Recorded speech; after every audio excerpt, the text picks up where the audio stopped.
Hi, if Israel is justified in killing civilians because of the acts of terror committed by Hamas, why isn't Hamas justified in doing what it did? Because Israel is keeping 13,000 children. It has tried them in military courts. Since the establishment of Israel, 55,000 Palestinian homes have been bulldozed. So why isn't Hamas justified in doing what it did if we use your logic? So I'm going to answer your question, then I'm going to ask you a question if you don't mind. Is that all right? So my answer is that Israel would not be justified in killing Palestinian civilians because of the actions of terrorists. Israel would be justified in attempting to kill terrorists, and civilian casualties are a cost of war.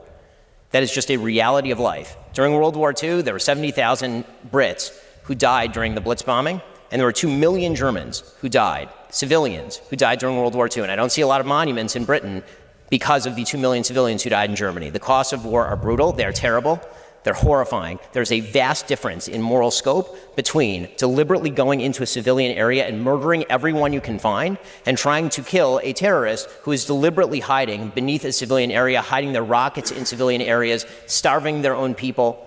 There is a vast difference. Okay, so now I get to ask my question if you don't mind. So my question is, do you believe that there is a moral difference between Hamas going into, for example, Kfar Aza and murdering entire families, and Israel attempting to target terrorists and accidentally hitting civilians? Israel is effectively doing the same because Gaza is the most densely populated region in the world. There are 15,000 people per square mile. So does Hamas get immunity because they're there? So Hamas gets immunity. Israel has killed 3,500 children in the past 3 weeks. That's more children than have died in conflicts around the world in each of the last 4 years. So just to be clear, your logic is that if you're a terrorist group located in a densely populated community and you hide behind civilians, you're now immune. Where are the children meant to go? So you're immune. Okay. That's a violation of the Geneva Conventions, but okay. You're now immune. Your logic is that if you're a Hamas terrorist... Since 2005, 23 out of every 24 conflict deaths have been Palestinian.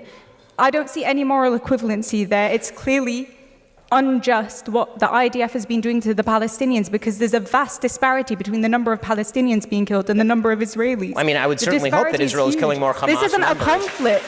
This isn't a conflict. This is one-sided ethnic cleansing. So, again, I'm just asking you, if based on the numbers, more Germans died than Brits in World War II, did that mean that the British were wrong in World War II? Because they did. Many more Germans died than Brits.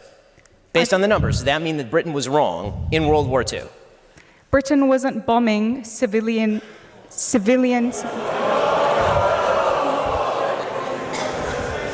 There's a clear difference. You should talk to the people in Dresden, but you can't because they're dead. There's a clear difference. Well, I agree that war is horrible, but this is not a just war. What Israel is doing is not a just war. There is a difference between fighting the Nazis. So it is not a just war. Fighting the Nazis. It is not a just war when you fight a war against people who murder 1,500 of your civilians and take 233 of them, at last count, captive into tunnels. It is not a just war to obliterate them. Please name a just war. Israel's been killing civilians for the past 75 years, and there was no headlines about it, and nobody said that the Palestinians were Israel justified does not purposefully kill civilians. Palestinian terrorists do. Israel has not purposefully killed civilians. Are you willing to stand by that statement? If Israel put down its guns tomorrow, there would be a second Holocaust. If the Palestinians put down their guns tomorrow, there would be a Palestinian state. That is the reality. And let me ask you this. There would not be a Palestinian settlement. I'm going to ask you I'm